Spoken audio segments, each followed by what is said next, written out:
वो अत्याचारी राजा जिसने भारत को जमकर लूटा, महिलाओं और लड़कियों की इज्जत को भी किया तार तार। 30,000 हिंदुओं का था वो कातिल। पूरे भारत को अपना बनाने का था उसका सपना। पर क्या वो ऐसा कर पाया? क्या उसके मंसूबे पूरे हो पाए? युद्ध में जब उसके सामने आया एक बहादुर भारतीय राजा, तो आखिर क्यों डगमगा गए अलाउद्दीन खिलजी के कदम? दोस्तों, हमारे आज के इस किस्से में हम आपको बताने जा रहे हैं राजा रतन सिंह से जुड़ा वो किस्सा जिसके बारे में बहुत कम लोग जानते हैं। अगर आपने अभी तक हमारे चैनल को सब्सक्राइब नहीं किया है तो प्लीज कर लीजिए, बेल आइकॉन भी दबा दीजिए ताकि आपको हमसे जुड़ी वीडियो लगातार मिलती रहे। अलाउद्दीन खिलजी ये वो क्रूर शासक था जिसने अपने आगे कभी किसी को कुछ नहीं समझा। उसकी बर्बरता का आलम यह था कि वो एक एक करके सभी युद्ध जीतता जा रहा था। उसका इरादा पूरे भारत पर अपना कब्जा जमाने का था। कब्जा वो जमाता जा भी रहा था। उसने रणथंभौर पर अपना वर्चस्व स्थापित करने के बाद चित्तौड़ के किले को अपना निशाना बनाने का सोचा। अपनी फौज के दम पर चालाकी से उसने किला अपने अधीन तो कर लिया, लेकिन इसे जीतने के लिए उसे बहुत करारी टक्कर का सामना करना पड़ा। शायद इतनी कड़ी टक्कर उसे किसी और राजा से नहीं मिल सकी थी। शायद यही वजह थी कि लगातार 8 महीने की कोशिश के बाद भी वो महल के अंदर प्रवेश नहीं कर सका था। राजा रतन सिंह की सेना बरसात के मौसम में लगातार संघर्ष करते हुए आधी पहाड़ी तक पहुंच चुकी थी, जिससे डर के खिलजी ने अपने सैनिकों को कहा कि वो उस पर पत्थरबाजी करें। पत्थरबाजी हुई तो रतन सिंह की सेना को पीछे हटना पड़ा। खिलजी के पास आधुनिक हथियार और राजा रतन सिंह से भारी मात्रा में सेना होने के बावजूद भी उसे महल में प्रवेश करने में महीनों लग गए। तो चलिए जानते हैं असल में पूरा किस्सा क्या था। भारत के उत्तर पश्चिम में स्थित मेवाड़ क्षेत्र में गुहिला साम्राज्य का राज हुआ करता था, जिसमें चित्तौड़ का किला भी शामिल था। साल 1299 में अलाउद्दीन खिलजी का जनरल उलुग खान गुजरात की तरफ बढ़ रहा था। इसी दौरान उसने रास्ते में पड़ने वाले मेवाड़ क्षेत्र पर हमला बोल दिया। साल 1301 में अलाउद्दीन ने दिल्ली और चित्तौड़ के बीच में पड़ने वाले रणथंभौर को जीतकर अपने अधीन कर लिया। इसी साल रतन सिम्हा यानी रतन सिंह ने चित्तौड़ की गद्दी पर चढ़ाई करते हुए इसे अपने अधिकार में ले लिया।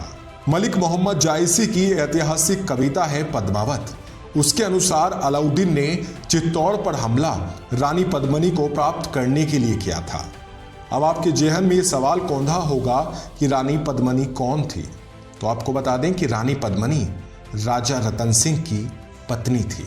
पद्मावत के मुताबिक राघव नाम के एक व्यक्ति ने अलाउद्दीन खिलजी के सामने जाकर रानी पद्मिनी की खूबसूरती का बखान किया, जिसे सुनकर खिलजी ने चित्तौड़गढ़ पर चढ़ाई करने का फैसला ले लिया। तारीख थी 28 जनवरी और साल था 1303। अलाउद्दीन ने अपनी बड़ी सी सेना के साथ चित्तौड़गढ़ की तरफ चढ़ाई करने के मकसद से चलना शुरू कर दिया। सेना के साथ किले के पास पहुंचने के बाद उसने बेरच और गंभीरी नदी के तट पर अपना कैंप लगा दिया। खिलजी की सेना ने रतन सिंह के किले को चारों ओर से घेर लिया। अलाउद्दीन ने खुद चित्तौड़ी पहाड़ी पर कैंप लगाया। उसने ये घेराव लगातार 8 महीने तक किए रखा।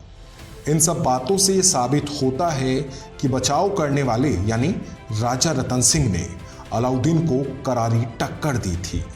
खिलजी की नौबत ऐसी आ गई कि आमिर खुसरो भी खिलजी का साथ देने के लिए इस युद्ध में कूद पड़ा। दोनों ने मिलकर 2 बार सामने के द्वार से चढ़ाई करने की नाकामयाब कोशिश की, पर वो बार बार राजपूत राजा के सामने मुंह की खा रहे थे। पद्मावत के अनुसार राजा रतन सिंह की सेना 2 महीने की बारिश के मौसम के दौरान लगभग आधी पहाड़ी तक पहुंचने में सफल हो गई, लेकिन दुर्भाग्यवश वो उससे आगे नहीं बढ़ पाई। क्यों? क्योंकि अलाउद्दीन ने अपने सैनिकों को पहाड़ी और किले पर पत्थर फेंकने का फरमान जारी कर दिया। साथ ही उसके हथियारबंद सैनिकों को किले पर चारों ओर से हमला करने के आदेश भी मिल गए।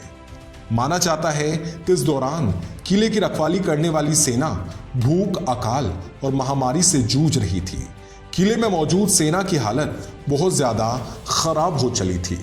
तारीख थी 26 अगस्त और साल था 1303। अलाउद्दीन किले में प्रवेश करने में सफल हो गया। वहां उसने फतेह हासिल करने के बाद चित्तौड़ की जनता के नरसंहार का आदेश जारी कर दिया। आमिर खुसरो के अनुसार खिलजी के द्वारा हुए आदेश पर करीब 30,000 हिंदुओं को किसी सूखी घास की तरह काट डाला गया। इस युद्ध में राजा रतन सिंह के साथ क्या हुआ, इस पर अभी भी मतभेद है। इस विषय पर अलग अलग मुस्लिम लेखकों ने अलग अलग बातें कही हैं, जिसमें आमिर खुसरो, जियाउद्दीन बरानी और इस्लामी लिखते हैं कि चित्तौड़गढ़ के राजा ने अलाउद्दीन के सामने सरेंडर कर दिया था और खिलजी ने जिसके चलते उन्हें मुआफ भी किया। इसी प्रकार जैन लेखक कक्का सूरी ने लिखा कि अलाउद्दीन ने राजा की सारी संपत्ति ले ली और उसके बाद उसने राजा की हालत कुछ ऐसी कर दी कि वो एक राज्य से दूसरे राज्य तक मारा मारा घूमता रहे। जबकि इसी विषय पर आधुनिक इतिहासकारों का मानना थोड़ा सा अलग है। उनके मुताबिक राजा रतन सिंह आखिरी समय तक लड़ते हुए युद्ध भूमि में ही शहीद हो गए थे। पद्मावत में इस बात का दावा किया गया है कि राजा रतन सिंह की मृत्यु कुंभालनेर के राजा से लड़ाई के दौरान हुई थी।